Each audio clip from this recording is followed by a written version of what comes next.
Yo, what up guys, Loom here. Welcome back to the channel, and thanks for tuning in. Today we're looking at the Fury Warrior Mage Tower Challenge. Agatha is largely a single target encounter, but she does spawn various waves of imps that contain different types of imps on different cooldowns. This causes a variety of different overlaps of mechanics, and that's where the difficulty of this fight comes in.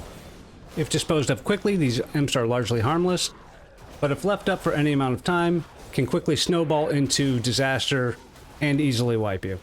Along with summoning her imps, Agatha will also put an absorb shield up on her and cast a ramping damage effect. This absorb shield needs to be broken before you can interrupt Dark Fury. She will also buff herself with Agatha's Fury, causes her to shoot slow-moving shadow bolts at the player. You can see these by the purple swirly on the ground. This is mostly just to keep you looking at your feet and keep you dodging. And once she hits 50% health, she will teleport to the back of the room and start dropping green puddles at your feet in a similar fashion to these shadow orbs.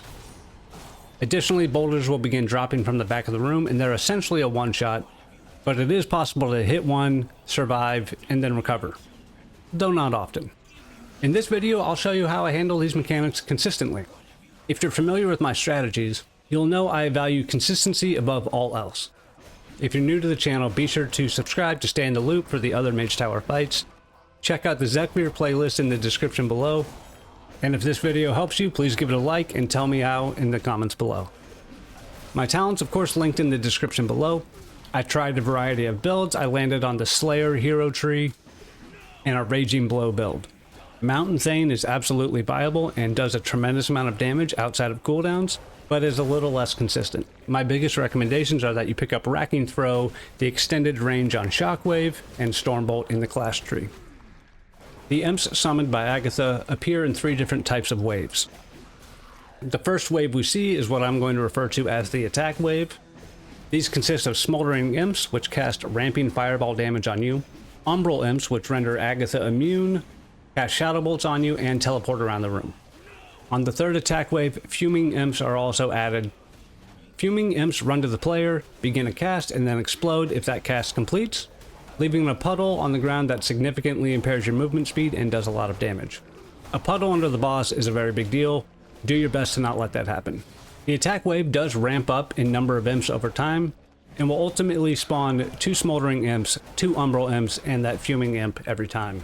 The first attack wave will be 3 smoldering imps, the second will be 3 umbral imps, the third will be a smoldering, an umbral, and a fuming imp, kind of introducing you to their mechanics one wave at a time. The second type of wave are the imp servants.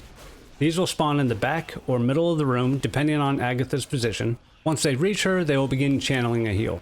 The heal is not significant, but can cause you to panic and use damage or CC resources that you would much rather save for the attack wave of imps. The third wave is actually just a singular fuming imp. Dispose of this guy immediately, as the puddle resulting from their completed cast can make everything so much more difficult throughout the fight. As you defeat each wave of imps, Agatha will get a 3% stacking damage buff. This is just a softened rage mechanic that reduces your margin for error over time. A wipe is still contingent on you making some other error along the way. Attack waves spawn every minute, starting on the pole. I suggest using Bladestorm on these, and only these, with the exception being on the pole, during which that first wave of imps is likely to get deleted by Thunderous Roar and Odyn's Fury. The Slayer capstone talent and anger management will be enough to ensure that Bladestorm is up for every attack wave of imps. Spell Reflect will offer you a nice damage reduction that is available for every attack wave, as well as Impending Victory, a nice heal. If you get into really big trouble, Enraged Regeneration will provide you 30% DR and turn your Bloodthirst into a very big heal. The Fuming Imps will spawn independently every 30 or 35 seconds, starting at about 15 seconds into the fight.